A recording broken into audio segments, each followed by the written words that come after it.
Villeneuve-d'Ascq, dans les Hauts-de-France, au siège de Decathlon. Quand il n'est pas en mission à l'étranger, c'est ici que travaille Youssef. Au cœur des bureaux, il y a un endroit bien en vue, un stand où le groupe affiche ses plus belles réussites. Ils l'ont baptisé le Cost Attack Actions. En français, le plan d'attaque pour baisser les coûts. Objectif, inciter les collaborateurs à imaginer de nouvelles solutions pour baisser les prix de revient d'une année sur l'autre. Les employés passent devant tous les jours. Tous les jours, et puis clairement, on peut louper ça une fois, mais la deuxième fois, on est intrigué, on regarde dans le détail et on voit qu'est-ce qui a été mené. Et puis ça donne des idées à tout le monde. En changeant le design et certains composants de ce sac à dos, les équipes de Decathlon ont réussi à diminuer son coût de 1,90 € à 1,35 €. Même démarche pour ce ballon ou ce sac de voyage, qui ont vu leur coût de production baisser de 10%. Pour être compétitif, surtout dans les temps qui courent, il faut baisser les prix de revient. Donc le prix de revient, c'est notre cible, c'est notre comment dire, on dort prix de revient, on monte prix de revient. Une performance assez intrigante. Alors est-ce seulement le coût qui baisse ou la qualité aussi? Chez Decathlon, c'est une habitude.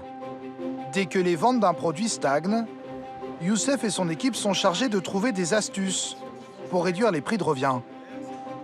Autour de lui ce matin, des ingénieurs, des designers, prêts à repasser au crible tout le process de fabrication de cette veste. Aujourd'hui, j'ai ce produit en main, c'est-à-dire qu'Echoua nous demande de les aider à baisser le prix. Donc je vous propose de faire une petite réunion pour travailler ensemble et voir qu'est-ce qu'on peut leur proposer. Pour produire cette veste de A à Z dans les usines de fabrication, il faut compter 2 heures et 53 minutes. Pour rogner sur des coûts, ils vont essayer de réduire les temps de production. Mais ils ne sont pas toujours d'accord. Est-ce qu'on ne pourrait pas retirer cette petite plaque qui est un coût en plus? En fin de compte, au moins sur la pièce. Je sais que c'est pour attraper, mais on peut très bien attraper le cordon aussi facilement. Après, il faut imaginer le client avec un gant, etc. Peut-être qu'il ne saura pas le faire. Donc, tant que ça touche à l'usage, je pense qu'il ne faut pas toucher le produit. Déjà, pour gagner du temps, on pourrait enlever une surpiqûre ici. Si tu reprends ce module-là, combien on gagne en temps entre cette poche et cette poche faite sans rajout de surpiqûre? Sur son ordinateur, Fanny, l'ingénieur produit, a le fameux temps de fabrication de chaque composant. Par exemple, une ouvrière mettra 8 secondes pour coudre une attache de velcro. En enlevant 5 étapes dans la conception du produit, le temps gagné est important. 1 minute 11, un truc comme ça. Donc changement de poche. Hein. Ouais. Juste enlever la poche. 1 minute 11. D'accord. Autre piste à explorer, diminuer la quantité de tissu utilisé pour coudre l'ourlet en bas de la veste. Sur un vêtement, on peut gagner un emploi de au moins 2 cm de gain par vêtement. 2 cm. Donc là, il faudra que je calcule le prix de revient en moins, d'accord? Ok. Si on a 600 000 pièces, on peut gagner facilement 2 000 ou 3 000 pièces en plus. 2 cm, ça peut avoir énormément de conséquences. En considérant qu'une commande, elle fait 100 000 pièces, là, si on gagne 2 cm, ça nous fait quasiment 2000 mètres de tissu gagné. 2000 mètres de tissu, ça fait quand même 2 km. Après 1 heure de réunion, Youssef et ses équipes parviennent à abaisser la durée de production de 8 minutes. Si on ajoute à cela 2 cm de tissu économisé, ils ont au final trouvé le moyen de gagner un peu d'argent, sans changer les caractéristiques du produit. Si on arrive à 1,50 €, c'est déjà super. 1,50 € sur une veste qui coûte combien en gros à produire? Je pense que cette veste, elle doit coûter entre 25 et 30 € en coût de revient. Donc là, vous pouvez faire baisser assez significativement le prix global. Maintenant, tout à fait. C'est-à-dire si tout le monde fait le travail, éventuellement, on pourrait baisser le prix en magasin de 5 € ou 6 €. Dans un contexte économique difficile, Decathlon s'est offert le luxe d'augmenter ses ventes l'an dernier, en réussissant à baisser ses prix de 4,5 %. Aujourd'hui, ces produits maison toujours moins chers ont envahi les rayons, au détriment des autres marques. Ils représentent 70 % des articles vendus en magasin. Et dans certains sports comme la randonnée ou le vélo, les marques maison couvrent 100 % des besoins des pratiquants. Pourtant, il y a un sport majeur où Decathlon a bien du mal à s'imposer. Le plus grand 10 km de prendre tous 10 km d'équipe.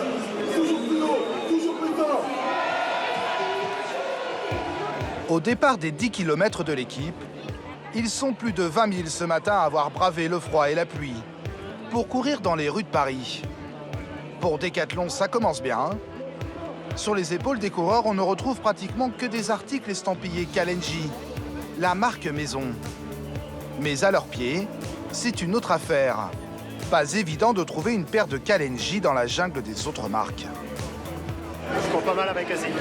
Et avec Kalenji? Kalenji, j'ai pas essayé encore. Jamais essayé. Parce que c'est comme ça s'est produit comme ça. En fait, je vais pas chez Decathlon pour acheter mes chaussures. On est aussi attaché à des marques dans lesquelles on se sent bien, où il y a un certain professionnalisme, où il y a une certaine référence en la matière. Sur le segment du running, il est très compliqué de se faire une petite place. Les marques historiques captent l'essentiel du marché. Les trois leaders, ASICS 29%, Nike 26% et Adidas 12%, se partagent près de 70% des ventes. Difficile de savoir où se situe exactement Kalenji, car Decathlon refuse de communiquer ses chiffres sur le running. Pourquoi une telle discrétion? Nous sommes allés poser la question à Angélique Thibault, la directrice de la marque. Pourquoi est-ce que vous ne publiez pas les chiffres? Vous voulez garder ça secret? Bah écoutez, secret non, mais ce sont des chiffres que nous ne communiquons pas forcément. Aujourd'hui, vous êtes sur une croissance environ de quel ordre? Vous comprendrez que ce sont des chiffres qui sont confidentiels et que je ne vous partagerai pas forcément aujourd'hui. D'accord, ça, on n'en parle pas. Nous n'en saurons pas plus sur les chiffres. Sans doute parce que c'est le seul secteur qui ne rencontre pas le succès attendu. Pourtant, l'an dernier, 450 000 Français se sont mis à ce sport. Selon nos informations, alors que le marché de la chaussure de running croît en France de près de 18% par an, les chiffres de Kalenji seraient bien en dessous. Moins de 10% de croissance. Alors la marque fait tout pour rattraper son retard. Stade Charletti à Paris. Aujourd'hui, c'est le championnat annuel des grandes écoles. Au milieu des allées remplies de participants, Stéphane Diagana est en pleine représentation. Bien habillé, Decathlon. Ah bah quand même, hein, alors... On a remarqué de loin. C'est top. Depuis 5 ans, le champion du monde est employé par la marque. Il est le conseiller technique de Kalenji pour les chaussures de running. Pour moi, c'était une opportunité unique de travailler sur le produit, quoi. Et le produit, je l'ai utilisé pendant des années, mais je n'avais pas l'opportunité de travailler vraiment sur le produit. Je faisais quelques retours et là, j'ai vraiment la possibilité de travailler avec les ingénieurs, les développeurs, les designers, et c'est vraiment un truc sympa, quoi. Kalenji aujourd'hui est très présent sur le textile, a des très bons produits qui sont reconnus, mais la chaussure, on a un rapport qui est différent avec, donc il faut convaincre et il faut être patient. Pour imposer la marque sur le marché, Decathlon n'utilise pas son champion dans de la publicité. La marque l'emmène sur le terrain. Stéphane Diagana participe toute l'année, chaussé de Kalenji, à des rassemblements sportifs populaires. Non, je suis pas le seul. Et regardez, voilà. Voilà, avec le Kalenji. C'est important de courir avec la marque. Ouais, bien sûr. Bah, si on ne court pas avec la marque, voilà, on les conçoit, les produits, donc on sait ce qu'il y a dedans, on sait comment ils sont faits. Et ouais, moi, c'est les produits avec lesquels j'ai plaisir à courir. Donc, j'ai fait mes marathons, je cours mes marathons avec, je cours mes semi, mes 10 km quand j'en fais. Vous essayez de courir avec les gens ou pas? Non, ils sont là pour courir. Je vais laisser partir, je vais partir après.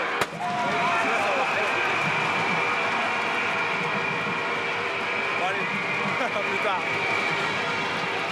Mais pour gagner la course contre les grandes marques, la bataille du running se joue aussi ailleurs. Près de Lille, dans ce bâtiment à l'abri des regards. C'est ici qu'il y a 4 ans, Decathlon a investi plusieurs millions d'euros pour créer une toute nouvelle chaussure de course à pied.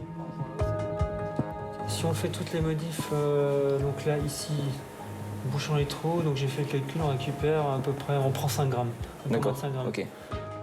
Olivier, ingénieur, et Anthony, chef de produit, ont eu la dure mission d'aller concurrencer les marques historiques sur la chose la plus importante pour le coureur, l'amorti de la chaussure. Pour contrer la technologie Boost d'Adidas, le gel d'Asics ou encore le célèbre air comprimé de Nike, ils ont créé leur propre amorti, le K-Ring, un petit donut à la composition secrète. Bon, je prends souvent l'exemple du chocolat, mais quand on fait un gâteau au chocolat, on choisit le chocolat, on choisit la levure, et ensuite on fait en sorte que le gâteau ait le bon goût. Donc là, c'est notre chocolat à nous, donc là c'est confidentiel, c'est secret. Ensuite, on le fait monter, on le mélange pour obtenir une pièce comme celle-ci par exemple. Donc il y a la bonne dureté, la bonne densité, les bonnes propriétés mécaniques. Vous êtes capable de proposer un système d'amorti qui serait équivalent de ce que proposent les grandes marques historiques? Aujourd'hui, basé sur les avis clients, j'ai envie de dire oui. Et les comparatifs dans la presse spécialisée ont tendance à le confirmer. Les nouveaux modèles Kalenji décrochent aujourd'hui des notes équivalentes, voire supérieures, à celles de ses concurrents. Des chaussures techniques, proposées comme toujours à des prix discount. Alors pourquoi la chaussure Decathlon se vend-elle moins bien que les autres? J'aime bien comparer souvent ça à des gens qui roulent depuis des années avec une marque de voiture. C'est compliqué de changer parce que quand on est bien dans quelque chose, quand on est rassuré par quelque chose, quelle raison de changer? Il n'y en a pas toujours. Donc l'innovation du prix peut faire changer quelque chose d'innovant, quelque chose de moins cher. On peut se poser la question. Le problème, c'est que sur le marché des chaussures de sport, les consommateurs achètent aussi une image. Et ça, les grosses marques l'ont bien compris. Nike a signé Ronaldo pour 10 millions d'euros. Puma a dépensé 9 millions pour l'image de Usain Bolt. Decathlon, lui, ne mise pas sur le sponsoring, essentiellement pour des questions d'économie. Une stratégie qui montre peut-être aujourd'hui ses limites.